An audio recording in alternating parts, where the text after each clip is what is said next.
Hi, magandang araw po ulit sa inyong lahat.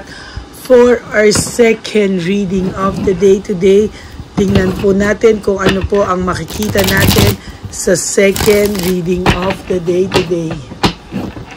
So, sana po ay napanood nyo na po yung first reading of the day natin na na-realize niya isa siyang malaking kawalan sa buhay mo.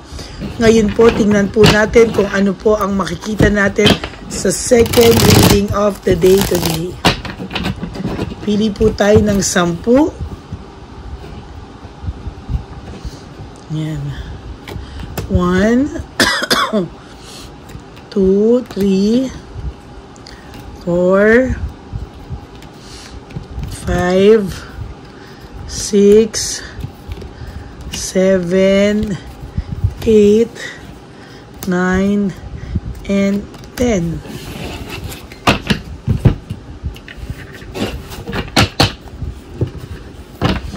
Pili pa po tayo ng isa.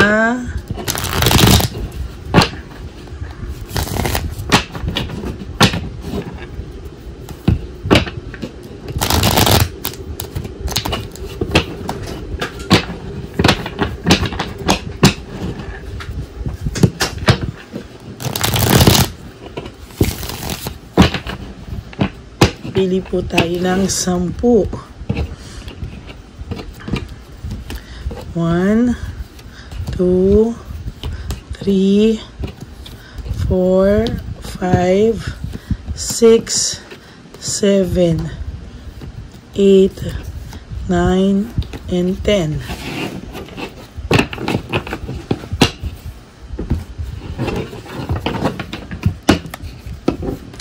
Huwag niyo po itong i-skip dahil ito po ang ating yan.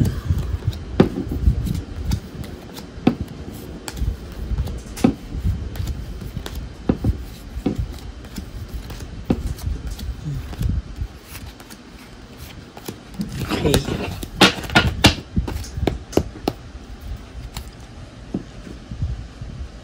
Okay.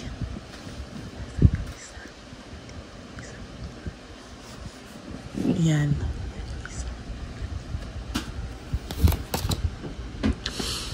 Sa nakikita ko po maraming overwhelming na challenges na dumarating sa kanya ngayon. At naiisip niya po yung lahat ng pinagdaanan yung challenges dalawa.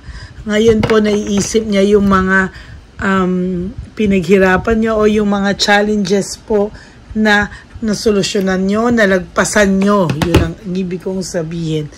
Burahin po natin tong kanina.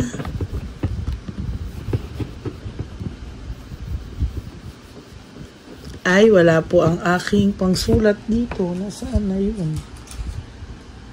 Wait po Naiisip niya po yung challenges na mga nalagpasan yung dalawa.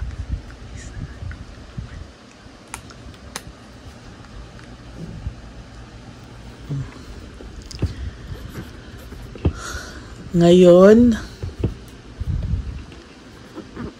niya naiisip ang mga challenges na nalagpasan niyo.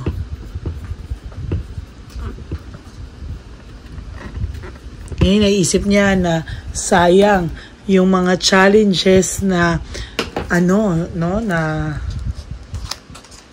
naiisip niya ngayon yung mga challenges na naiisip niya yung mga challenges na nalagpasan yung dalawa.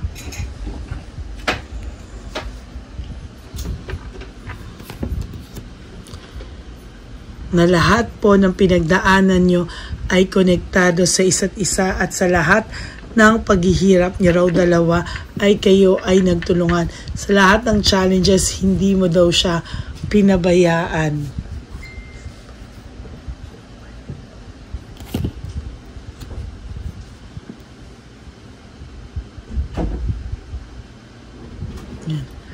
Sa totoo lang po, sa nakikita ko din dito ay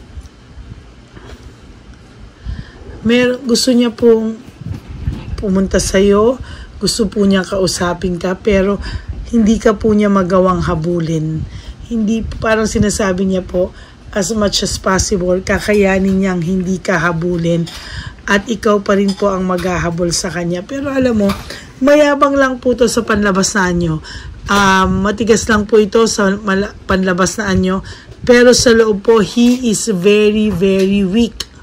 No? Weak po talaga ito sa pangloob no? Nagpapanik po siya most of the time, nagpapanik po ito. No?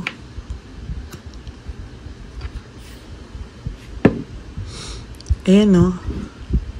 Sa totoo lang po, nakikita ko rin po dito na kapag po kalmado ka, kapag po hindi ka na nagpaparamdam, doon po siya nagpapanik.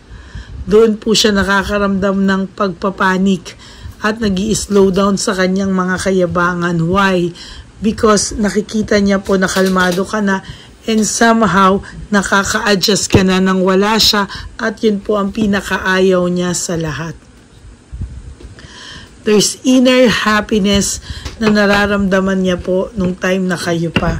Nawala lang po ito dahil sa na-bored siya, nawalan siya ng gana. Parang feeling niya po nagsawa siya sa samahang meron kayo.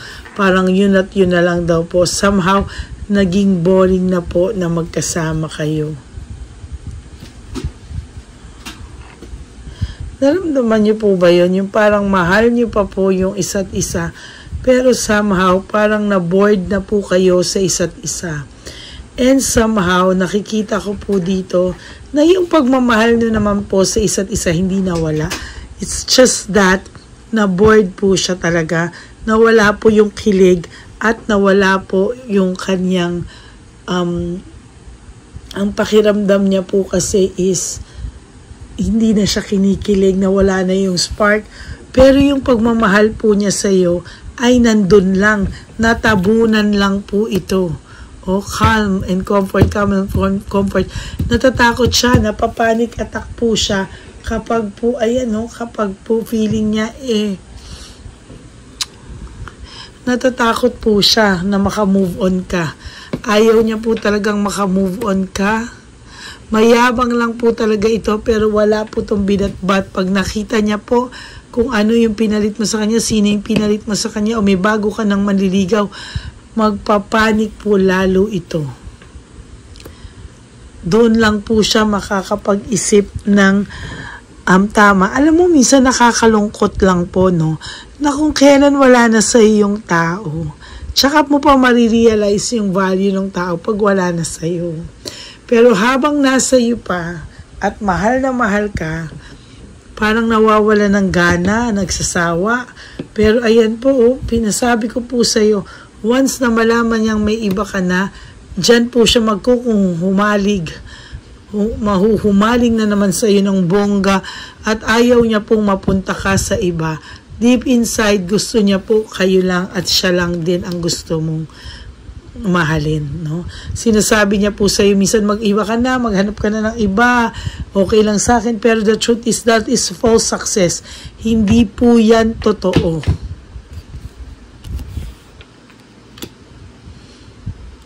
New meaning, sa totoo lang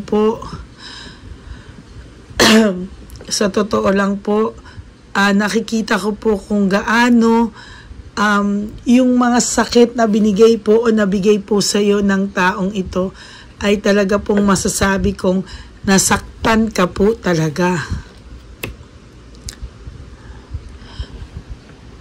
Gusto niya pong matapos lahat, ma-end yung cycle ng sakit sa ulo daw nito at hindi po siya makamove on.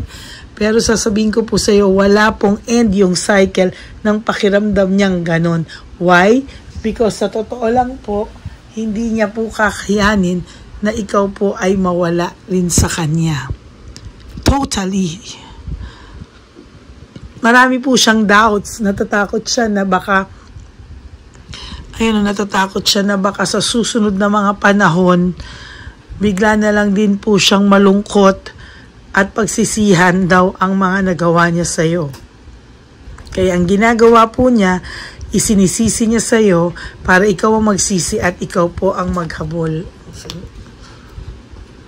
Siya po ang leaving home, moving forward, umalis po siya.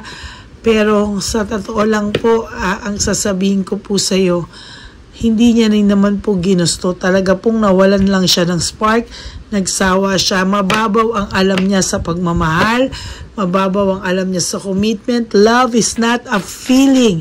It is not a mere feeling, but it is a commitment and a decision. Yan po ang hindi niya na-realize. No? Na sa hirap at ginawa, dapat magkasama po kayo. There's success. At sa totoo lang po, sa iyo po itong success na ito. End of phase, ikaw po ang magtatapos ng cycle na panay iyak, panay marirealize mo po one day, kahit nasa isip mo pa po siya, one day po talagang marirealize niya na, na gigising ka na ay parang okay na pala ako. Parang hindi ko na pala siya hinahanap. Kahit iniisip ko siya, okay na pala ako na wala siya sa buhay ko.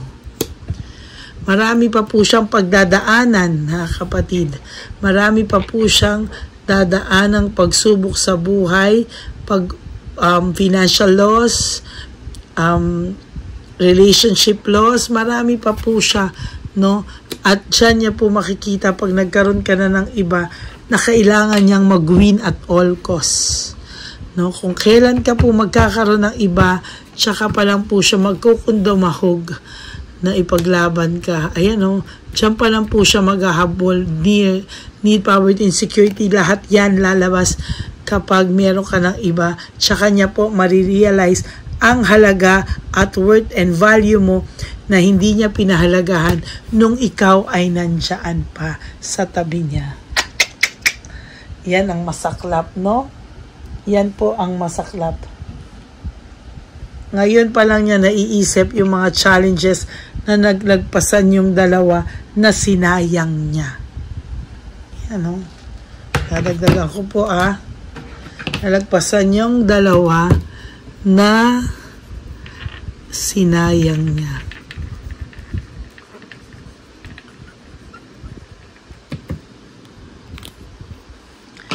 So that's it for your second reading of the day today.